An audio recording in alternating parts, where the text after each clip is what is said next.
Yeah, come on over a little closer. You can all get in the camera shot. There we go. It's our own little version of this rose garden here. It's doing pretty well.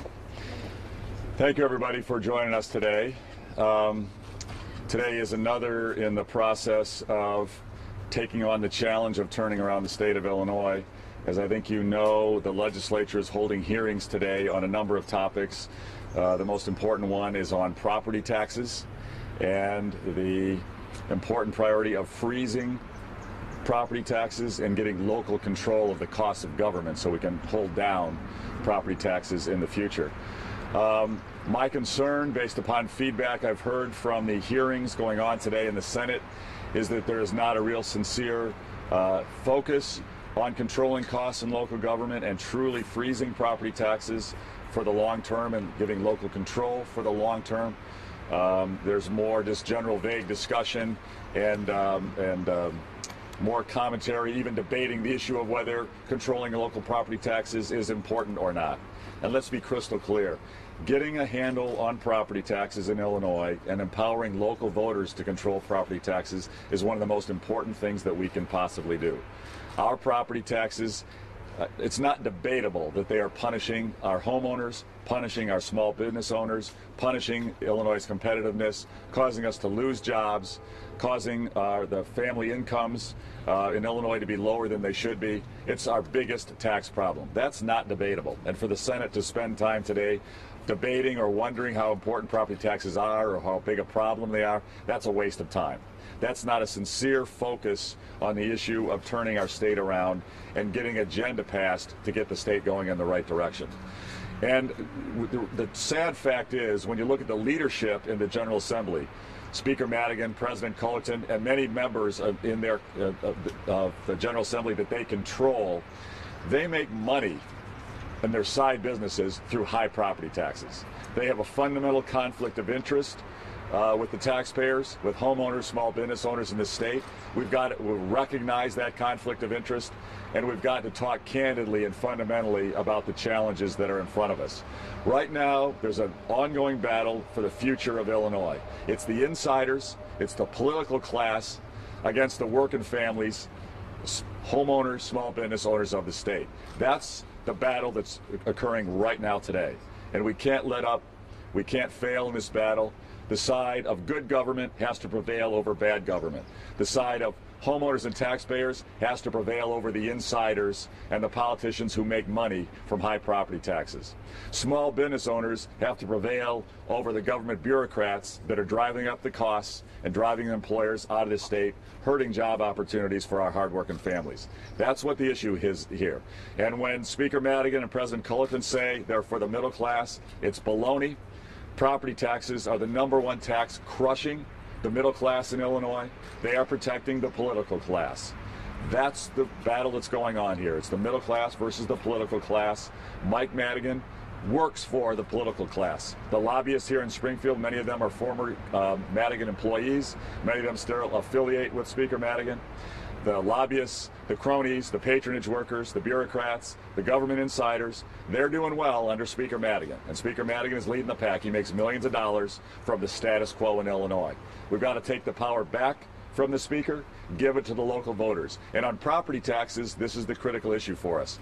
We need the power away from Springfield, so Springfield isn't mandating the costs of local government.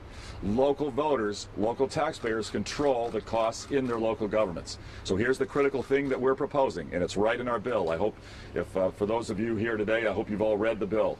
We want local voters to have a voice and control over when and how property taxes are increased. Local voters have a voice in that, to have local control. But even beyond that, we want local voters to control and decide what gets bargained, what gets bid, how is competitive bidding done, what are the costs inside their local government. The governments belong to the local voters and the taxpayers. They don't belong to the special interest groups that work for the government or that are inside government. The governments have got to be responsive and owned by local voters and local taxpayers. That's what our bill does. It empowers local voters. It takes the power away from Springfield insiders like Madigan and Cullerton and gives it to the local voters.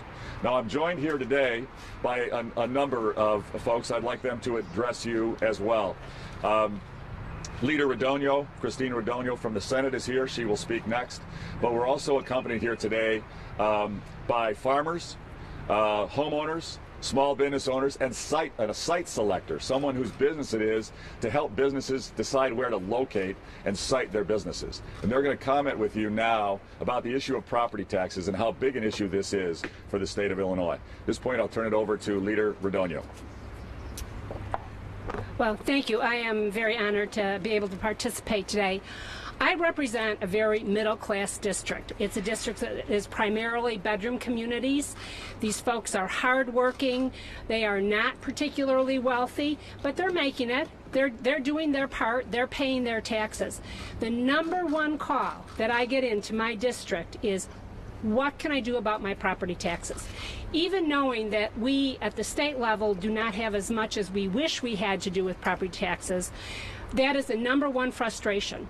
I remember getting a call from a retired gentleman who said, I saved, we paid off my house so that we could stay here and live here in retirement. I have to move because I can't afford the property taxes.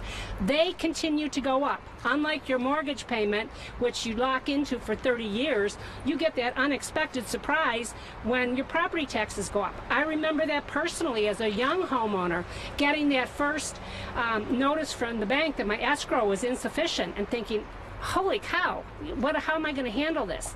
And then you think about a family that has someone laid off, or is not able to get employment at the level they wish they could have, and how that challenge affects them too. So it is definitely a middle class problem.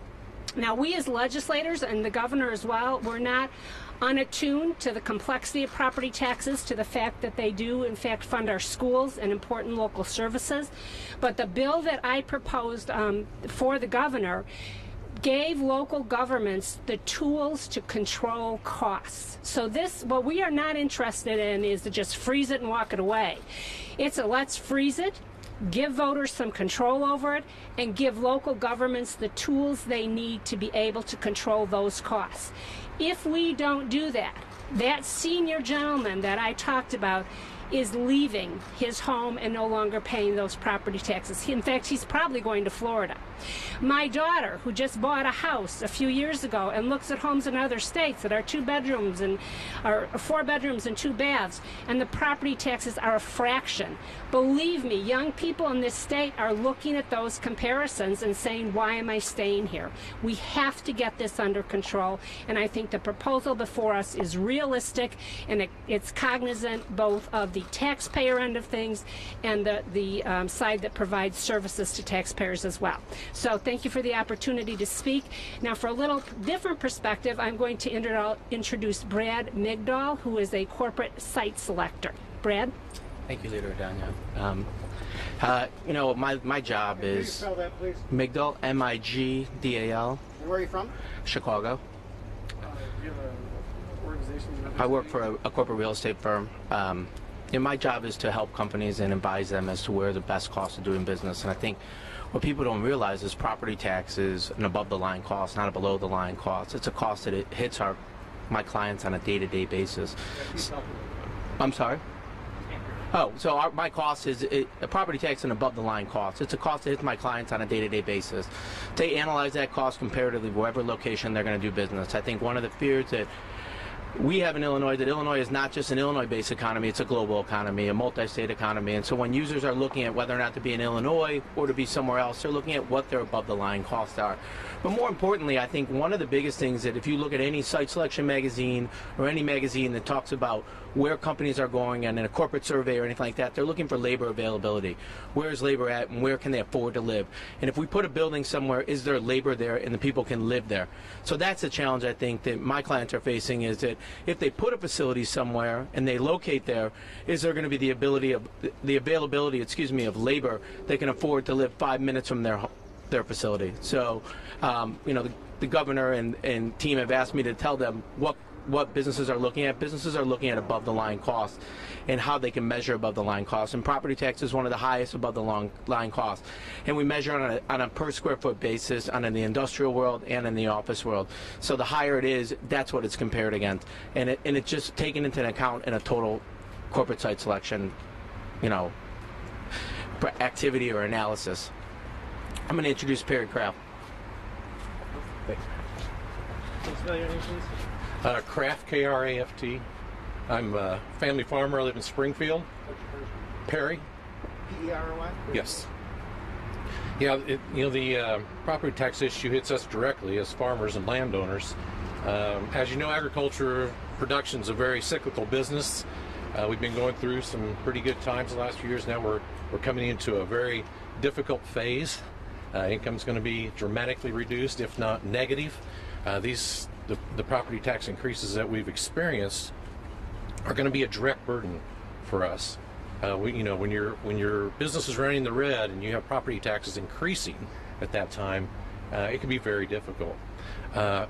That's on a personal basis, but I tell you, on a statewide or a larger scale, if we've got property taxes that are discouraging ag infrastructure, large companies, chemical companies, grain companies, ethanol companies, from wanting to be in Illinois and producing here, that's just hurts us over and over. It hurts our markets. It hurts everyone involved. There's less labor, less people being hired, less businesses being started. It's so important, and that's really a larger point versus just a regular, property tax bill to an individual owner. Those are things that can't be measured and are just extremely important to us.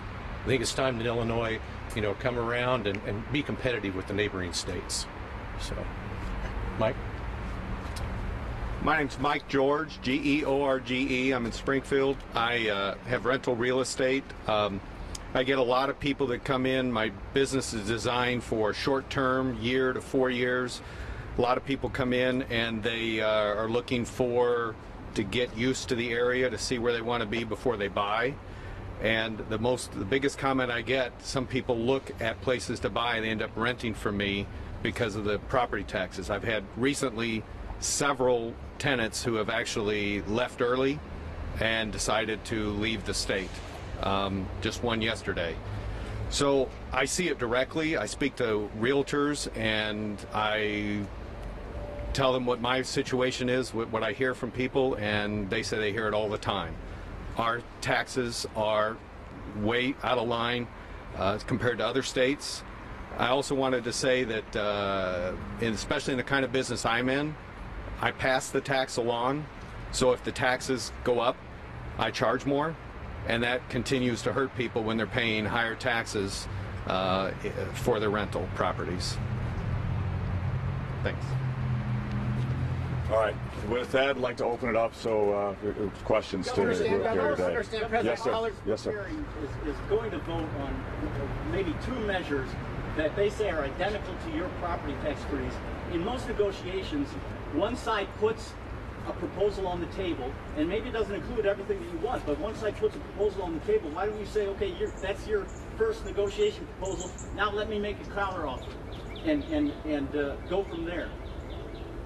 The Senate so far is leaving out far and away the most critical elements of the bill that we introduced several weeks ago.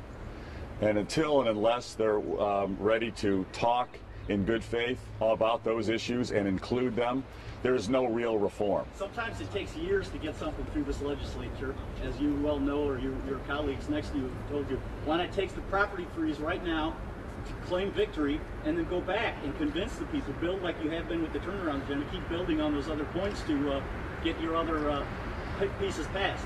What you just described is a process that's gone on in Illinois for years, and it's the reason we're in such deep, deep trouble. Having no real reform and then declaring victory, that's how we get in the mess we're in. I'm never going to be one who claims victory for something that's not a victory. We need true structural reform. We are in such deep trouble, we can't afford anything less. We can't afford to nibble around the edges, do very, very minor short-term things that don't change the long-term trajectory of the state, and then declare victory. That would be a failure for the people of Illinois. We won't let that happen. We have compromised. We have compromised in good faith extensively. There are dozens of things we need to do right now to get the state turned around. Dozens. Because we are so badly managed, and the trajectory, the path we're on is so damaging to the working families of this state. We've taken those issues in the spirit of compromise. We've taken them off the table. We have come down to only 5 things. And when people say, well, 5 things is a lot, I say 5 is 1% of what they passed this spring. They passed 500 bills.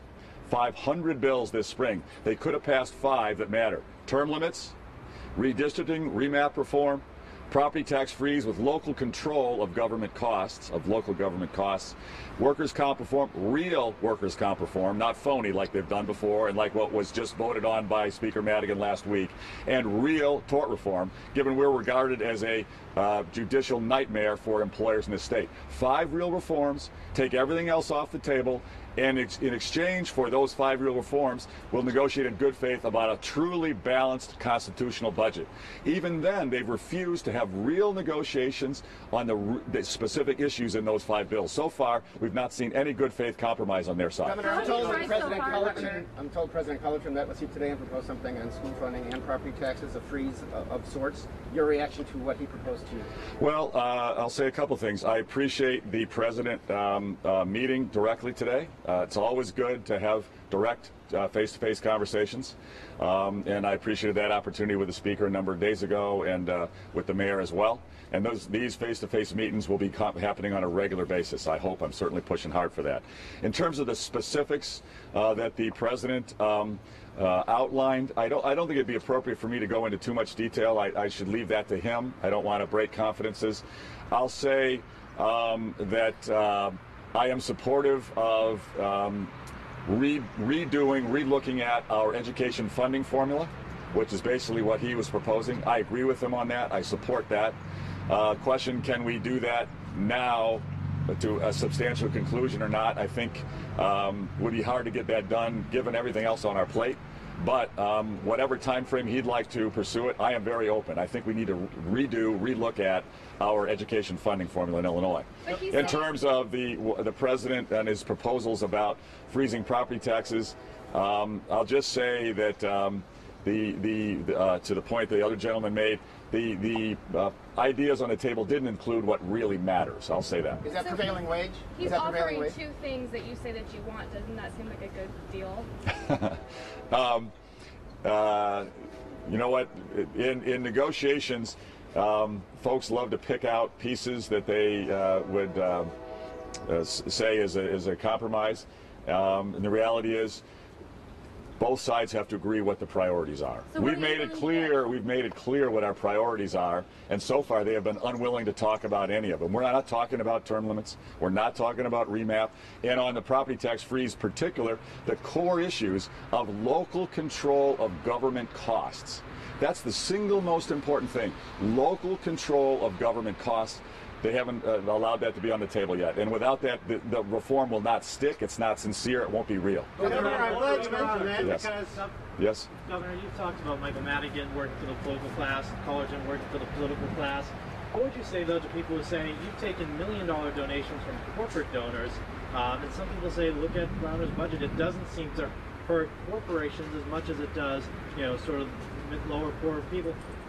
What's your response to the $1 million donations you received in your own campaign that you have? My donors are basically taxpayers. My donors are taxpayers. And the reality is, I have not taken money from folks who do business with the state, who make money from the government by the government spending more money. Those folks, frankly, it's illegal for businesses or individuals who contract or do business with the state to make donations to politicians. That's a good restriction. I haven't taken money from any of those folks. My donors are taxpayers, pure and simple. And that's wealthy taxpayers. Terrific. You know what? We need success in Illinois.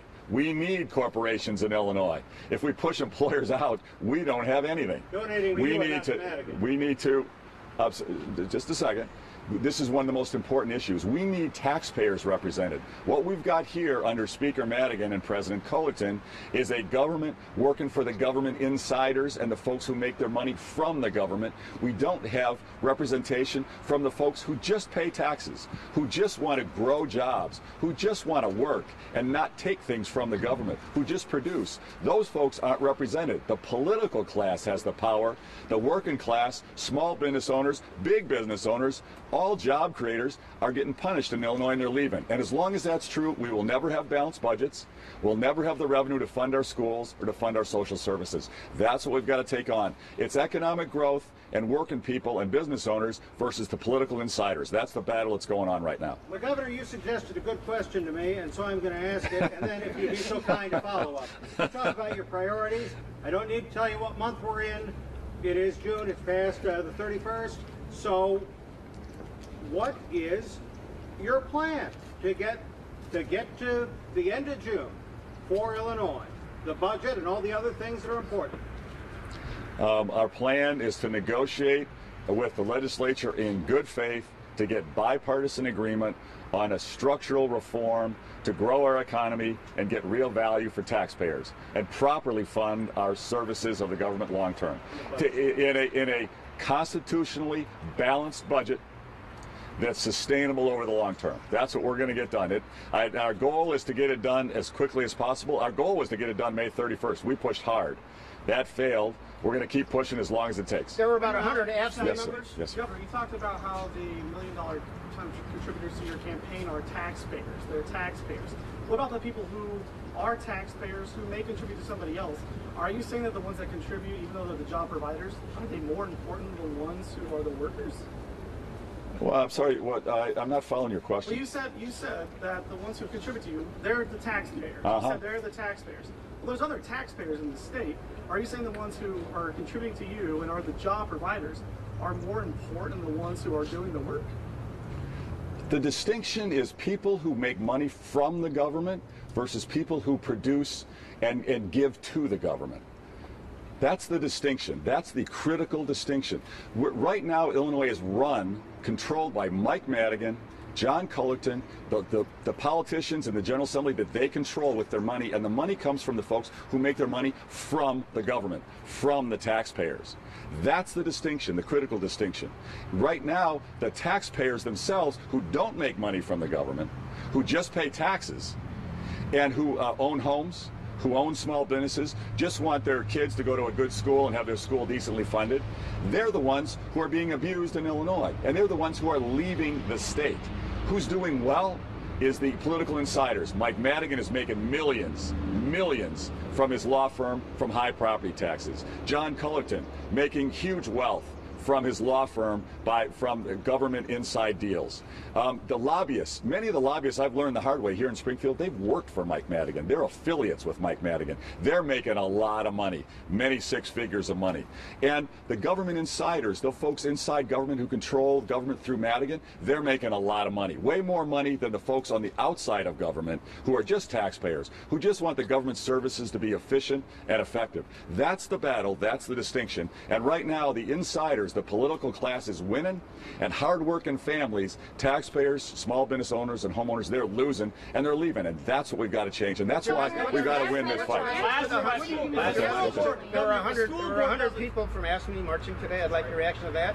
And if it's the last question, there's also a memo out there that says that the State Museum closing will be short-term gain, but long-term folly in a sense, because you'll lose grants and contracts and collections. It'll have to go back and forth, and you might lose accreditation of the State Museum and all of the brain drains. So those are the two questions and the last question. LT, is that legal? He did two questions and they were really long. So I do it. So okay, but he's a good guy. All right. So what was the first one? AFSCME demonstrating. You know what?